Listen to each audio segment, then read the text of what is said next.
तुतारी मशाल किती जागा मिळणार? अजितदादांना आणि शिंदेंना फटका बसणार का? भाजपची दिल्लीत सत्ता येणार का? असा कंटेंटचा काथाकूट सर्वांचा करून झालाय. पण यात एक गोष्ट आपल्या नजरेतून सुटली आहे, ती म्हणजे महाराष्ट्रात काँग्रेसच्या किती जागा येणार. मुंबईत ठाकरेंचा, पश्चिम महाराष्ट्रात शरद पवारांचा आणि संपूर्ण विदर्भ पट्ट्यात लोकसभेचा कस लागला तो काँग्रेसचा. मविवाच्या जागा वाटपात 17 जागा पदरात पाडून घेणाऱ्या काँग्रेसच्या किती उमेदवारांना निवडणुकीत यश मिळतंय? महाराष्ट्रातील काँग्रेसच्या चिन्हावर किती उमेदवार दिल्लीत जातील याबाबत अंदाज या व्हिडिओच्या माध्यमातून आपण बांधूया. नमस्कार, मी अर्जुन चव्हाण. आपण पाहताय लोकप्रधान न्यूज सोलापूर. सुरुवात करूया पश्चिम महाराष्ट्रापासून. पश्चिम महाराष्ट्रात काँग्रेसला 3 जागा लढवायला मिळाल्या. त्यातला पहिला मतदारसंघ येतो तो सोलापूरचा. राम सातपुते विरुद्ध प्रणिती शिंदे अशी इथली प्रमुख लढत झाली आहे. अनुसूचित जातीसाठी राखीव असणाऱ्या या मतदारसंघात गेली 2 टर्म भाजपचा दबदबा असला तरी यंदा वारं फिरलं होतं. दलित, मुस्लिम मतं आणि मोहितेमुळे मराठा मतं शिंदेंच्या बाजूने झुकल्याने सोलापुरात यंदा काँग्रेसचा अप्पर हँड होता. त्यात सातपुतेंच्या प्रखर हिंदुत्वाचा मोठा इम्पॅक्ट सोलापुरात पाहायला मिळालं नाहीये. त्यामुळे सोलापुरात पंजा जिंकतोय असं चित्र सध्या इथे आहे. दुसरा मतदारसंघ आहे कोल्हापूरचा. काँग्रेसनं शाहू छत्रपतींना उमेदवारी दिल्यापासूनच शिवसेनेचे संजय मंडलिक बॅकफूटला गेले होते. धनंजय महाडिक, हसन मुश्रीफ यांनी मंडलिकांच्या पाठी आपली ताकद लावली असली तरी बंटी पाटलांच्या यंत्रणेपुढे तिचा निभाव लागताना दिसला नाहीये. मान आणि मत दोन्ही गादीलाच. या स्टँडमुळे कोल्हापुरातही यंदा पंजा येतोय हे क्लिअर आहे. तिसरा मतदारसंघ आहे पुण्याचा. कसब्याच्या पोटनिवडणुकीमुळे जॉईंट क्लिअर ठरलेला रवींद्र धंगेकर आणि इथे भाजपला कडवी टक्कर दिली. मात्र स्ट्रॉंग केडर, शहरी मतदान, आमदारांची पाठीशी असणारी संख्या हे सगळं मोहळांना पुण्यातून प्लसमध्ये ठेवणारं होतं.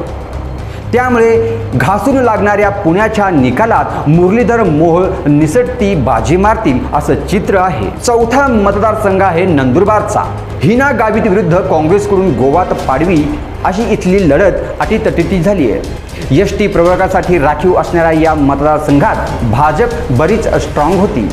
त्यामुळे विद्यमान खासदार हिना गावितांनाच तिकीट रिपीट करण्यात आलं.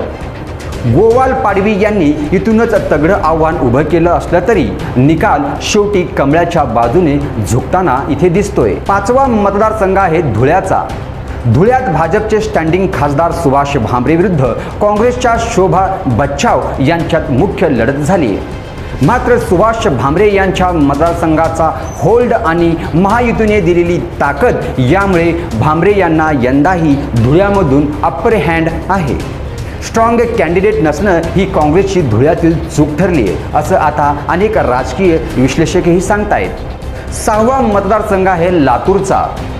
शुभाकर शृंगारे विरुद्ध शिवाजी गाडगे यांच्यात झालेल्या या लढतीत काँग्रेसने गाडगेंसाठी मोठी ताकद लावली होती. पण स्टँडिंग खासदार सुभाष शृंगारे हे मतदानानंतर पुन्हा एकदा निवडून येतील असं लातूरमध्ये बोललं जात आहे. सातवा मतदारसंघ येतो तो नांदेडचा. भाजपचे स्टँडिंग खासदार प्रतापराव चिखलीकर विरुद्ध काँग्रेसचे वसंत चव्हाण अशी ही लढत झाली आहे. चिखलीकर यांच्या स्वतःच्या अशा एक इमेजसोबत भाजपचा बॅकअप चांगलाच लागल्याने नांदेडमध्येही पुन्हा एकदा कमळच फुलण्याचे चान्सेस जास्त आहेत. आठवा मतदारसंघ आहे जालनाचा. आपला सलग 6व्या टर्मसाठी रावसाहेब दानवे यांनी काँग्रेसच्या कल्याण काळे यांच्या विरोधात लोकसभेचा दंड थोपटलाय. मराठा आरक्षण या जालन्यातल्या संपूर्ण प्रचारातील ज्वलंत मुद्दा राहिला. दानवे यांच्या विरोधात मतदारसंघात यंदा बरीच नाराजी होती. पण या नाराजीचं आपल्या बाजूने कन्व्हर्जन करायला कल्याण काळे यांना म्हणावं असं यश येताना दिसलं नाहीये. मराठा मतांच्या विभाजनामुळे याचा फायदा दानवेंच्या पथ्यावर यंदाही पडतोय असं चित्र तिथे आहे. नववा मतदारसंघ आहे अकोल्याचा. भाजपकडून अनुप धोत्रे, काँग्रेसकडून अभय पाटील तर वंचितकडून स्वतः प्रकाश आंबेडकर इथून मैदानात होते. अकोल्यात वंचितची हक्काची वोट बँक असल्याने अभय पाटील आणि आंबेडकर यांच्यात मोठ्या प्रमाणावरील मत विभाजनाचा धोका होता. दोघांची भांडणं तिसऱ्याचा लाभ असं जे काही चित्र 2019ला पाहायला मिळालं, अगदी तशीच सेम टू सेम परिस्थिती असल्यामुळे भाजपच्या अनुप धोत्रे यांच्या विजयाचा मार्ग इथे सोपा झालाय. 10वा मतदारसंघ आहे अमरावतीचा. काँग्रेसकडून बळवंत वानखडे विरुद्ध भाजपकडून नवनीत राणा अशी इंटरस्टेंटिंग लढत पाहायला मिळाली आहे. प्रहारच्या दिनेश बुब आणि या लढतीला आणखीनच कडवं बनवलं. प्रचाराच्या सुरुवातीपासूनच वातावरण काँग्रेसच्या बाजूने उभं होतं.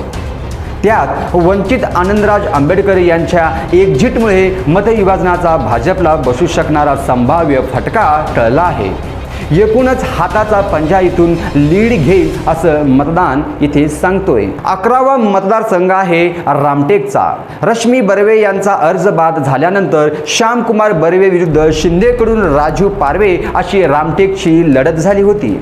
शिंदेंनी राजू पारसे यांच्या उमेदवारीची काँग्रेसमधून आयताबारी केल्यानं ही गोष्ट मतदारांना फारशी रुचली नाहीये.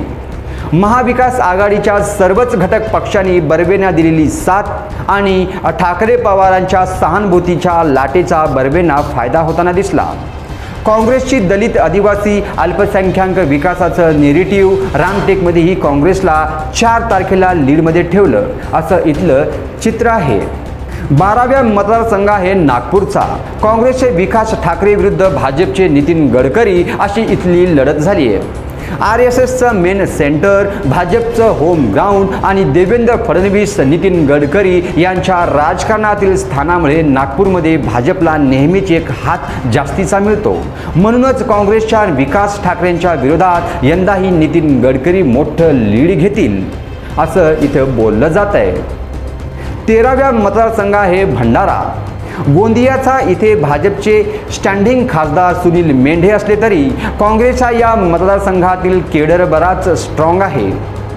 त्यामुळे भाजपच्या सुनील मेंढे आणि काँग्रेसचे प्रशांत पडोळे यांच्यातील लढत इथे घासून झाली आहे. सुनील मेंढे यांच्या विरोधात अँटी इकॉनॉमिक्सी आणि काँग्रेसने लावली ताकद पाहता निसटलेल्या हाताने का होईना प्रशांत पडोळे जिंकतील असं इथं बोललं जात आहे.